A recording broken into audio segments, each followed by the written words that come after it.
भारताला 2047 पर्यंत विकसित बनवण्याच्या उद्दिष्टात महाराष्ट्राचं योगदान सर्वाधिक असणार आहे या विश्वासानं मुख्यमंत्री आणि अर्थमंत्री देवेंद्र फडणवीस यांनी आज विकसित महाराष्ट्राचा विस्तृत आणि दीर्घकालीन आराखडा मांडणारा अर्थसंकल्प सादर केला।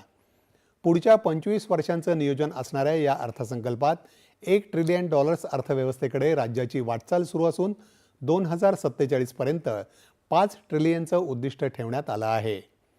त्यासाठी प्रगतिशील, शाश्वत, सर्वसमावेशक आणि सुशासन अशा 4 स्तंभांवर आधारलेला अर्थसंकल्प फडणवीस यांनी मांडला। प्रत्येक स्तंभात 4 अशी 16 उपक्षेत्र यामध्ये आहेत।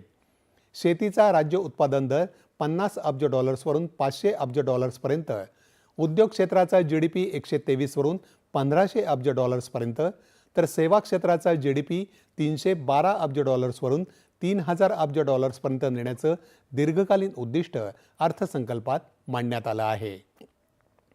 वर्ष 2026-27 साठीचा 7,69,467 कोटी रुपयांचा अर्थसंकल्प मांडण्यात आला। यात महसुली जमा 6,16,099 कोटी अपेक्षित असून महसुली खर्च 6,56,651 कोटी अंदाजित आहे। त्यामुळे 40,552 कोटी रुपयांची तूट अपेक्षित आहे। राजकोषीय तूट स्थूल उत्पन्नाच्या 3% कमी ठेवण्यात सरकारला यश आलं आहे। महसुली तूटही 1% कमी असल्याचं वित्तमंत्र्यांनी सांगितलं।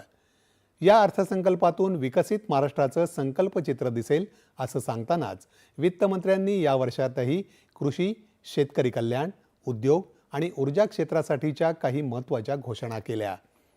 मुख्यमंत्री देवेंद्र फडणवीस यांनी हा अर्थसंकल्प दिवंगत उपमुख्यमंत्री अजित पवार यांना समर्पित केला। शेतकऱ्यांच्या कर्जमुक्ती योजनेच्या घोषणेसह